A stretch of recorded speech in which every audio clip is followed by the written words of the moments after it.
তো হ্যালো বন্ধুরা, good morning সবাইকে। সকাল এখন 9:45 বাজে।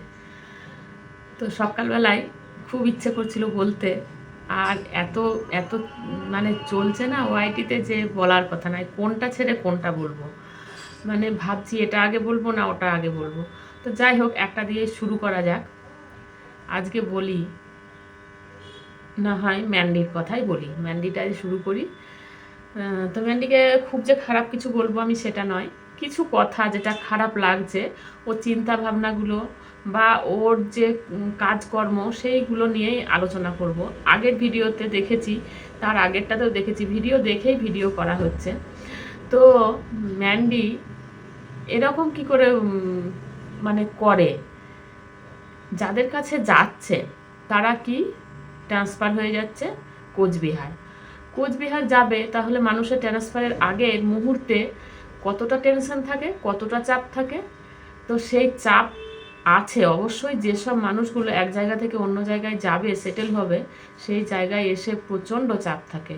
আর সেই চাপের জন্য তাদের মানে সাংসারিক যে লাইফস্টাইলটা একটু অন্যরকম হয়। তার বাড়িতে শাশুড়ি মা পর্যন্ত নেই, ওনারা বাড়ি চলে এসেছেন, তাহলে সেখানটায় রান্না বান্না খাওয়া দাওয়া সব কিছু একটা চাপের বিষয় হয়ে যাচ্ছে। এই মুহূর্তে হঠাৎ করে সেখান থেকে ফোন এলো যে বোন, আমাদের এরকম ট্রান্সফার হয়ে যাচ্ছি, তো আর হাতে বেশি সময় নেই, তোমরা এসে ঘুরে যাও। সঙ্গে সঙ্গে সেই উঠছুরি তোর বিয়ের মতন। আচ্ছা, একটু আগে পিছে ভাবতে হবে না? যে একটু আগে পিছে ভাবি। আচ্ছা, যে এটা ভাবলে হতো না যে ঠিক আছে ওরা যাচ্ছে যাক, আমরা পরে যাব, ওরা গিয়ে সেটেল হোক, একটা মানে স্থিতি আসুক ওদের লাইফস্টাইলে, তারপরে না হয় যাব। যেই ডেকেছে সেই ওরা বসে আছে কখন যাব বলে। আর একটা জিনিস, ওই দাদা ভাই বা বৌদিমণি ওদেরকে ভালোবেসে যাচ্ছে না মনে হচ্ছে। কেন বলুন তো? ওরা তো কোচবিহারে গিয়েও পেতো, কোচবিহারে গিয়েও পেতো ওই দাদা ভাইকে, আর এখানে দার্জিলিংটা পাচ্ছে। তো ওরা কিন্তু ভালোবাসার টানে যাচ্ছে না, এটা পরিষ্কার বুঝিয়ে দিচ্ছে। ওরা দার্জিলিংয়ের টানে যাচ্ছে, সেখানে গিয়ে রিলস করবে, ভিডিও করবে, হেনা তেনা অনেক কিছু। তো একটু তো মানুষকে ভাবতে হয়, ডাকলেই চলে যেতে হয়। এই ধরুন আমাদেরই কেউ ডাকলো, কথার কথা মাঝখানে বললো ঠিক আছে এসো, অমুক দিন এসো, বললেই চলে যেতে হবে? একটু নিজের সমস্যা, একটা মেয়ে আছে, মেয়েটা স্কুলে পড়াশুনো করছে, তার চিন্তা ভাবনা, বাড়িতে ওর শ্বশুর শাশুড়ির শরীর খারাপ, মানে সোমনাথের বাবা মায়ের মানে শরীর খারাপ চলছে, ডাক্তার ওষুধপত্র এইসব চলছে। সেইখান থেকে ছেলে হয়ে তাকে মানে বাবা মাকে দেখভাল করবে কি, বা তাকে বাবা মার প্রতি তো কোনো কর্তব্য, কোনো দায়িত্ব ওসব তো নেই। ওগুলো তো একবারে জলাঞ্জলি দিয়ে দিয়েছে, শুধু নিজেদেরটুকুই ভাবে। আর দরকার হলে, প্রয়োজন হলে, যখন ভিউজের দরকার হয়, যখন দেখে একটু ভিউজ কম হচ্ছে বা কিছু, তখন ঝাঁপিয়ে গিয়ে পরে দিয়ে নতুন নতুন ভিডিও কিছুদিন দিল, দিয়ে আবার এই তো ডুব, এই চলে যাচ্ছে মন্দারমণি, এই চলে যাচ্ছে সেই গুজরাট না কোথায় গেল, এরপরে চলে গেল দার্জিলিং। তো কি করে পারে কে জানে। আবার তার মাঝখানে এসে সেই পার্লার যাওয়া। আচ্ছা বলুন তো বন্ধুরা, ওই রকম বাচ্চা একটা মেয়েকে নিয়ে পার্লারে গিয়ে দেখেছেন না শুনেছেন? আমি তো বাপু শুনিনি। আমরা তো ছোটোবেলাটা যথেষ্ট সেইভাবে কাটিয়েছি, চুল তো আমাদেরও কাটা হয়েছে, কিন্তু যুগ পাল্টেছে। আমাদের চুল কাটা হতো সেই রাস্তার ধারে সেলুনে, তো সেই সেলুনে আমরা চুল কেটেছি ছোটোবেলা থেকেই। কিন্তু ওদের ব্যাপারটা অন্যরকম। এত পয়সা হয়ে গেছে, এত পয়সা ইনকাম করছে, তিনজনেই। একবার মানে বেড়াতে যাওয়ার আগে চলে যাচ্ছে পার্লার, একবার ফেরত আসার এসে আবার চলে যাচ্ছে পার্লার, আবার এখন আবার তিনজনই যাওয়া শুরু করেছে। মেয়েরও মানে স্কিন খারাপ হয়ে যাচ্ছে, সেই জন্য নিয়ে যাচ্ছে। তো পারে, এগুলো কি করে পারছে? এত পয়সা, মানুষের অনেকের পয়সা আছে, ওর একার বলে নেই, অনেকের পয়সা আছে। তো পয়সাগুলোকে এইভাবে তছনছ করতে হয়? খাওয়া দাওয়ার তো কোনো মাথা মুন্ডু নাই, কখন যে কি খাচ্ছে। বাড়িতে তো একটা রুটি করতেও দেখলাম না। সোমনাথের যে অত শরীর খারাপ, আমরা হয়তো গিয়ে করে দিয়ে আসবো না, কিন্তু জ্ঞান দেওয়ার জন্য বা বলার জন্য তো পারি। এই মানসিকতাটা তো ওর হওয়া দরকার যে একটু রুটি করে দিই। রুটির তো কোনো বালাই নেই, করবে কখন, সময়ই নেই। রাত তো মানে সে উঠছে বাই তো কটক যায়, রাত 9টা-10টার সময় বান্ধবীর কাছে চলে যাচ্ছে, সেখানে গিয়ে আড্ডা দিয়ে 10টা কি 10:30-11টায় বাড়ি আসছে। বাচ্চাটার কোনো খাওয়ানোর কোনো মাথা মুন্ডু নেই, কখন খাওয়াবে কি খাওয়াবে কোনো ঠিক ঠিকানা নেই। পেয়েছে সেই অনাথ আশ্রমের মতন শাশুড়ি মায়ের ঘরকে, সেখানে রেখে দিয়ে বেরিয়ে পড়ছে। তো এরকম করলে মানে কতদিন চলবে ওই লাইফস্টাইল ওদের, এইভাবে কতদিন নিজেদেরকে ছুটিয়ে নিয়ে বেড়াতে পারবে সেটাই দেখার বিষয়। তো একজনের ভিডিওতে মানে যেখানে গিয়েছে তারই ভিডিও দেখছিলাম। তো সেই কেমন যেন বসে আছে অযাচিতর মতন, মানে সেরকম হাসি খুশি নেই, সেরকম মুখটার মানে এক্সপ্রেশন দেখেই বোঝা যাচ্ছে যে বেশ হাসি খুশি নেই। আবার বলছে বাবা এসেছি বলে আবার সবাই পিছনে পড়ে গিয়েছে। তখন ওরা আবার বললো না আমাদের তো কোনো ব্যাপার নেই, আমাদের প্যাকিংয়ের কোনো ব্যাপার নেই, আমরা তো লোক দিয়ে প্যাকিং করাবো, ঠিক আছে তোমরা ভালোভাবে থাকো। কিন্তু তার কমেন্ট বক্স না ভরে গিয়েছে ওরা গিয়েছে বলে, বলছে এই থাক, ওই কথাগুলো সত্যি খুব খারাপ লাগছিল দেখতে। একটা মানুষ গিয়েছে সেখানে বলছে যে এ আসলে এ থাকলে তোমার ভিডিও দেখবো না, এরকমভাবে কমেন্ট করে দিয়েছে, মানে কমেন্ট বক্স খুললেই দেখা যাচ্ছে। তো এইসব করে বেড়াচ্ছে, নিজের একটা মানে ওয়েট রাখা দরকার। হুট করেই কেউ ডাকলো চলে গেলাম, হুট করেই যেখানে খুশি বেরিয়ে গেলাম, নিমন্ত্রণ করলো সেখানেও চলে গেলাম। আচ্ছা, একটা বিয়ে বাড়ির ব্লগ দেখেছিলাম না এই 2-3 দিন আগে, মেয়ে মেয়ে বিয়ে।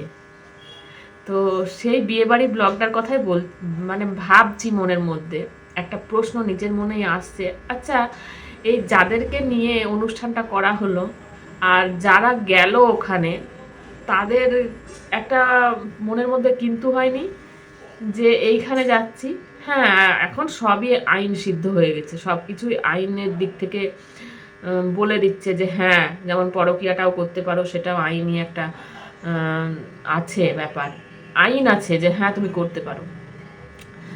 আচ্ছা বলুন তো, যারা ওইখানে যাচ্ছেন তাদের ওটা খুব ভালো লাগলো ওই মেয়ে মেয়ে বিয়েটা? এমনকি তারা বিবাহবার্ষিকী পালন করছে, সেখানে তো ঘটা করে পুরো বিয়ের অনুষ্ঠান হলো, ওটা কি কেউ মেনে নিতে পারবে? কোনো মা বাবা যে তার সন্তান এরকমভাবে একটা মেয়ে হয়ে বা মেয়েকে বিয়ে করবে? আমি বলছি কথাটা হয়তো খারাপভাবে নেবেন না, কিন্তু যারা ওইগুলোকে সাপোর্ট করছেন তারা পারবেন ওইগুলোকে মেনে নিতে, ওই রকমভাবে থাকতে দিতে, নিজের সন্তানকে ছেড়ে দিতে পারবেন? একবার ভেবে দেখবেন আপনারা। আমি নিজের কিছু বললাম না, নিজের তরফ থেকে আমার খারাপ লাগলো আমি তাই বললাম। তো ম্যান্ডি, অনেক কিছুই বলা হয়ে গেল আজকে বসে, বেশি কিছু আর কিছু বলবো না, এটুকুই বলবো যে নিজের ওয়েটটা রেখে চলো, যেখানে সেখানে যখন তখন দুমদাম করে চলে যেও না, নিজের মান সম্মানটা অন্তত দেখো। তুমি দার্জিলিং পরেও যেতে পারতে, ডাকলেই চলে যেতে হবে। আর যাওয়ার পরে কেমন কমেন্টস আসছে সেগুলো তো দেখতেই পাচ্ছ, এগুলো দেখে শুনে কাজ করো, দেখে শুনে কাজ করলে নিজেরই মানটা বাড়বে, বই কমবে না। আজ ওদের ঘরেও সন্তান আছে, তোমারও বাচ্চা মেয়ে আছে, স্কুল আছে, পড়াশুনো আছে, তার আঁকা আছে, তার অনেক কিছু তাকে দিয়েছ, টিউশন বাড়িতে সেই সব হয়, নাচ আছে। তো নিজের লাইফস্টাইলটাই দেখাচ্ছ যথেষ্ট, যে টাকা ইনকাম করছো যথেষ্ট। এখন তো শুনেছি তুমি ফেসবুক থেকেও টাকা ইনকাম শুরু হয়ে গেছে তোমার, তার মানে চারিদিক থেকে তুমি ইনকাম করছো। তোমার এত নেশা বেড়ে গেলে হবে? নিজের সংসারটাকে দেখতে হবে না বোকা মেয়ে? নিজের সংসার, নিজের স্বামী, নিজের সন্তান, এগুলোকে দেখতে হবে না? এরকম বোকামি করলে চলবে? ওরকম করো না, তোমাকে বারবার করে বলছি ম্যান্ডি, ওরকম কাজ করো না। আর ওরকম ডাকলে হুটহাট চলে যেও না, যখন তখন বেরিয়ে যাচ্ছ, কোনো খাওয়ার টাইম নেই, কোনো ঘুমানোর টাইম নেই, নিজেদের কোনো কাজের কোনো মাথা মুন্ডুর, যখন খুশি যা খুশি তাই করে ফেলছো। তো একটু দেখে শুনে কাজ করো। আর আরেক জায়গায় তুমি বেশ বলে দিলে, বলো যে ওখানে বসেছে নিমন্ত্রণ খেতে গিয়ে যেগুলো ঝগরুটিগুলো বসেছে, তো ঝগরুটিদের বলছি, ঝগরুটিরা দেখো তোমাদেরকে কেমন হেসে হেসে দিয়ে দিল তোমাদের মন্দিরা। আজকে বলে বলেই ভিডিও করলাম, দেখা যাক। মন্দিরা তো সেভাবে নেয় না, মন্দিরা বলে যে আমার ভিডিও দেখে তোমরা ভিডিও করো, আমার কোনো অসুবিধা নেই। তবে এখনও ভিউজটা একটু কমে গিয়েছে, সেই ব্যাপারে ও একটু মানে চিন্তায় আছে।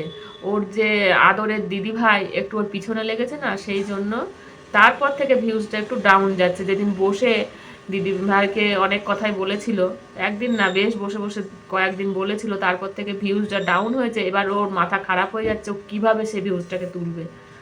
একবার ছুটে যাচ্ছে মন্দারমণি, একবার ছুটে যাচ্ছে দার্জিলিং, একবার ছুটে যাচ্ছে ওই বিয়েতে। মানে কি যে করবে ও নিজেই বুঝে উঠতে পারছে না। মাথা ঠান্ডা করো, তোমার তোমার যেমন দাও, তোমার ব্লগ আমরা সবাই দেখি, সবাই দেখি। মানে যারা দেখতো আগে তারা এখনো পরে তারা সবাই দেখে, এমনকি আরো বেশি লোকে দেখছে। তুমি প্লেন দাও না, অসুবিধার কিছু নেই। তোমার যা আর্নিং হবে তুমি তো দুদিক থেকে পাচ্ছ, ওদিকে ফেসবুক থেকে পাচ্ছ, এদিকে ইউটিউব থেকে পাচ্ছ, তাহলে কেন ওরকম খ্যাপামি করে বেড়াচ্ছ? এত মানে দিনকে দিন তোমার মানে সে কি বলবো বেড়েই চলেছে উচ্চাকাঙ্ক্ষা। এত উচ্চাকাঙ্ক্ষা থাকা দরকার ভালো, কিন্তু একটা লিমিট থাকা দরকার না। তো অনেক বেশি বলে ফেললাম। আর হ্যাঁ, টাকা পয়সা তুমি রোজগার করছো বলে এই কথাটা বলবো, তুমি এইভাবে উড়িয়ে পুড়িয়ে দিও না। তুমি কথায় কথায় এখন ফ্লাইট ছাড়া তুমি চলছো না, তুমি কার ছাড়া চলছো না, যথেষ্ট তোমার ইনকাম হয়েছে। তো সেই ইনকামগুলোকে একটু সেভিংস করে রাখো, ভালোভাবে সযত্নে রাখো, ভবিষ্যতে কাজে লাগবে। আর মানুষের রোগ জ্বালার তো শেষ নেই। ওই তো দেখো সোমনাথের কি চেহারাটা হয়েছে। সোমনাথ তো মানে তাকানো যাচ্ছে না সোমনাথের দিকে। ওর একটু সেবা যত্ন করো, একটু রুটি টুটি করে দাও অন্তত। দেখো যদি খেতে পারে খাবে, না পারলে ডালিয়ায় খাবে, যেটা খেতে অভ্যস্ত সেটাই খাবে। তো যাই হোক, আজকের ভিডিওটা এই পর্যন্তই বন্ধুরা। আবার নতুন কিছু নিয়ে চলে আসবো। ততক্ষণ পর্যন্ত সবাই ভালো থাকবেন, সুস্থ থাকবেন। সবাইকে টাটা, আসছি।